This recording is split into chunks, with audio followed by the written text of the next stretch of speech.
The last year for us has actually been disastrous.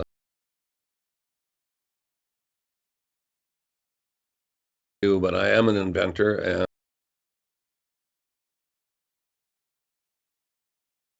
curlers are just amazing people. And Ready.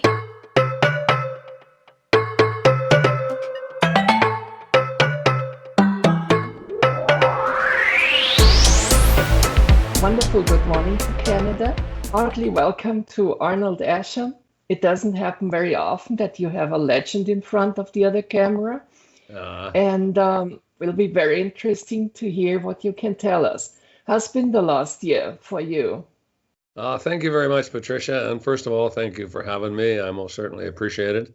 The last year for us has actually been disastrous. I mean, we normally do close to 3 million in sales, and this year we did under a million. So that's 2 million in sales loss. We're down 2 million, and probably a loss of over 300,000. Now, I mean, they say in business you have to have deep pockets, and we had some backup with real estate, etc., that we were able to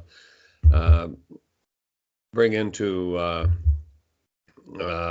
sell some of it and continue, and we plan to continue next year. We're hoping that you talk about August, you're going to be locked down till August, and we're locked down now, and we're not sure how long we're going to be locked down. But, with all the curling clubs closed, it doesn't matter whether we're open or not anyway, because we can't do any business.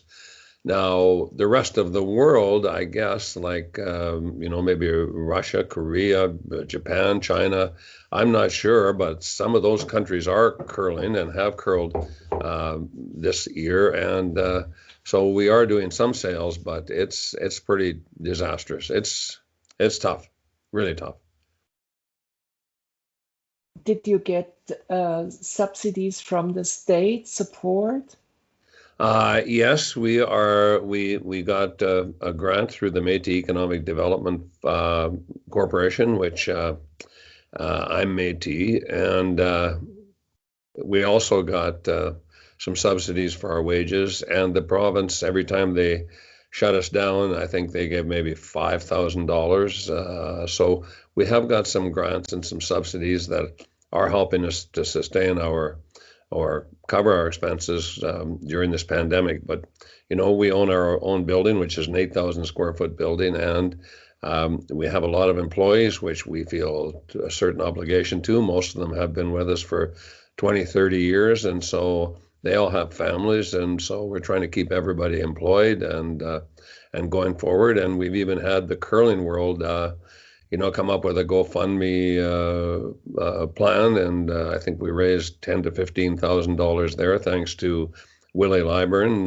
who we sponsor, and also he's got a great curling team. So we're very grateful for everything that's happened to help subsidize the situation we're in, and grateful to all the curlers even who donated. I mean, Daryl Curry, for example, donated $1,000. Cheryl Bernard donated. Tons of our friends and relatives donated, and we're very thankful for it all. I mean, what a sign if your customers and fans support the company in a way like this. Isn't that amazing? It's, I always said that it was actually Jack Matheson, a well-known sports writer here, who made the statement originally, or made the quote.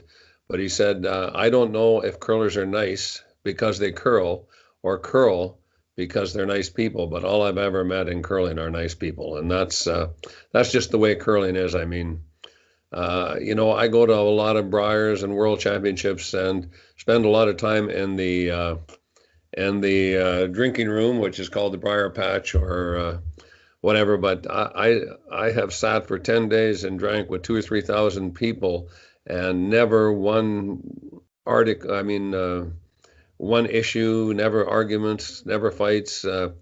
Security don't really even have anything to do. If that was hockey or basketball or something else, some other sport, they would need a lot of security. But curlers are just amazing people, and I mean, we've been just so fortunate to spend most of our lives with great people because we spend most of our lives with curlers. Yeah, that's definitely also the case on this side of the Atlantic. The curling community is one which is people whom you like to work with and to be with. Absolutely.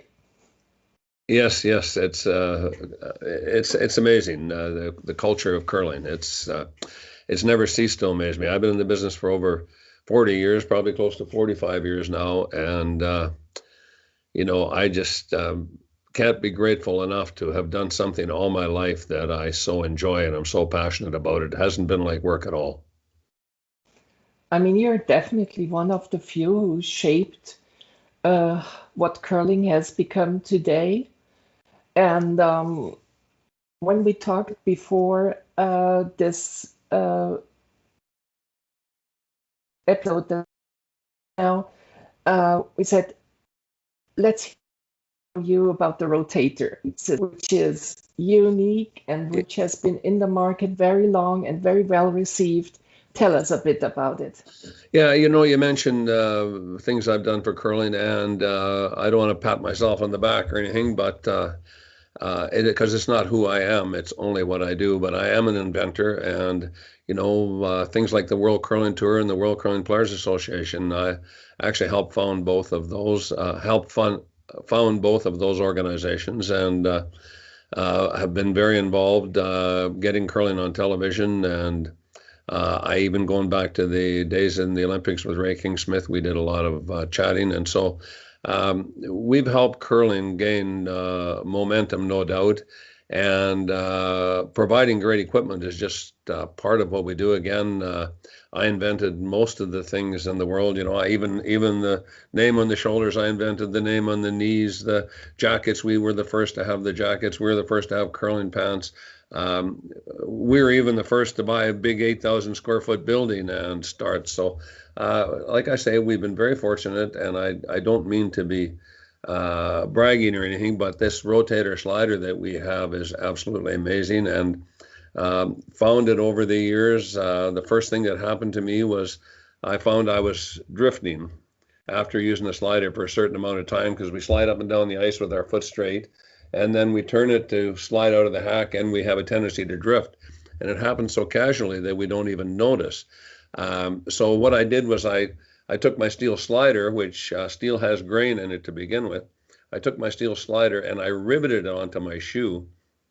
I glued it onto my shoe and found I was drifting. So I put a rivet in it so as it was free and it would take the shortest path in the shortest direction.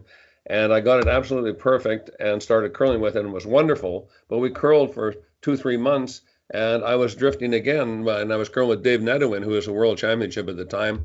And we both developed this as we were going, and he noticed we were drifting as well. So we used to sand it. So that's actually where the Velcro came in. Rather than sand it all the time, we put Velcro on it so as you could turn it.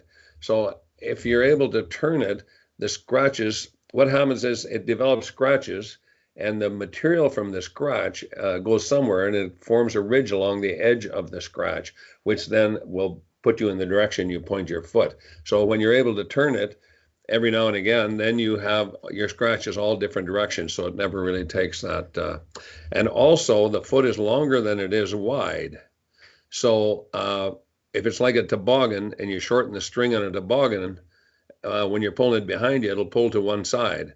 But if you have one of those round discs and you try to shorten the string on one side, it will still pull right behind you, because the pressure is equal all the way around on a circle. So with two circles on the bottom of the foot, it has no tendency to drift in any direction, really, other than the fact that these scratches occur and you can turn it. So it really has been a wonderful gift for us, and we have it patented, and we do share it with hardline curling, and we do a lot of shoes for individual curlers. So we don't just do it on the Asham shoes, but the rotator slider now, for example, last year, the juniors boys, Goche, the junior girls, Zacharias, Carrie Anderson, and Brad Gushu. Those were all the world champions last year, all in the rotator slider. And I think if you looked this year again, other than Mode from Scotland, I think most of the players who won were in rotator sliders. Now, maybe not the whole team, but at least some of the team were in the rotator slider. So I said years ago that when we developed the red brick slider, it was definitely the best. In the 80s, it was the red brick slider in the winner's circle all the time. Then it sort of switched over to Balance Plus. This circle they had on the bottom of their shoe was amazing somehow or other, and maybe you could get some direction out of it or even steer. So in the 90s, Wayne McDaw, Howard, and all those guys, they all won in the Balance Plus. And then I said at that point when we developed the rotator slider that by 2020, you're going to see a lot of people in the rotator slider because it's definitely the best and has the most advantages. So that's what you're seeing today, and I think you're going to see it for the next 5 or 10 years. There's always new stuff come along, just like the brooms, and from the old corn brooms to the brushes to the synthetic brooms to the hardline brush or any of the brushes that are out there now, all using the same material. So there are a lot of changes, and if you don't like something, just wait, because it'll change. And that's the same thing we expect with our shoes. We're going to have to stay on top of things and keep developing new product. But right now, I think the rotator slider is the best on the market. What will the market do this autumn? What will the market do this autumn? Last one? I think the whole market are going to buy rotator sliders. Asham, I'm just kidding. But it will be interesting. I mean, all these shutdowns, it's scary. I mean, the fact is you can't do business legally. Once the closures come, you're no matter what your choices are, you're locked in. You're breaking the law if you're open. So it's not up to us. It's up to, I guess, the governments, unfortunately. And I'm just hoping that when August, September comes, that we're able to open most of the clubs again and open our business and have customers come see us, because it's going to be disastrous for all companies if this goes on much longer. And I understand you're experiencing the same thing, with your shutdowns, and it's difficult to keep going when you can't. Definitely. It's illegal business. Europe is 28 countries, something like that, and counting the ones who are not in the EU in, of course. And that's one of the advantages, because we had, for example, the Baltic states who were open during the whole year. Sweden was open. Germany was most of the time closed, but it's curling-wise a very small country. Switzerland was closed the most of the time. And in other countries, it was very, very difficult. They tried to keep a bubble around the national teams to allow them to keep on with their training. But I don't know. Right now, we have the sentiment that autumn might be better than last year, but we are not really sure if the situation really gets the 100% response that the situation would need to have. But I guess that's the same over in Canada. Yeah, you mentioned the bubble, and I have to give the Canadian Curling Association and the World Curling Federation and all those organizations that organized this bubble. It was wonderful, and it was wonderful to see curling again, and for the curling fans to have it on television. Totally beautiful, but at the same time, it most certainly doesn't help any of the manufacturers, because most of the people who are curling are sponsored by they're the pros, and they're sponsored by our companies. So not only do we not get any sales, but even we have to supply product to these incredible players. So it's even further more difficult to supply when you're not doing any business at the other end. when you're not doing any sales. Definitely. Yeah.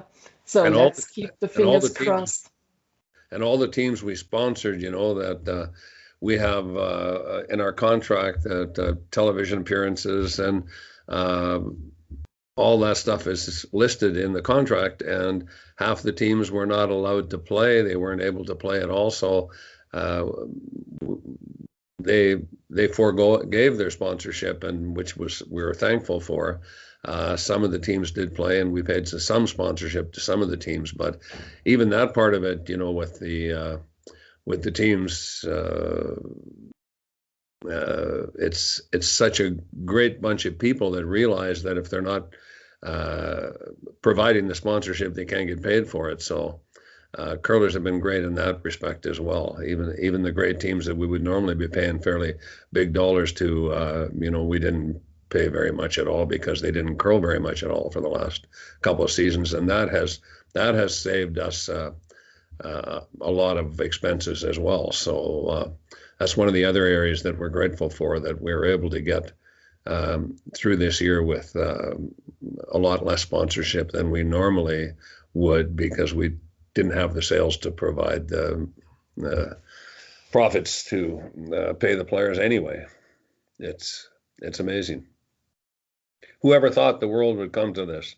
The world. I mean, you could think of it happening in maybe China or Canada or Germany or wherever, but for the whole world to be shut down, that is crazy.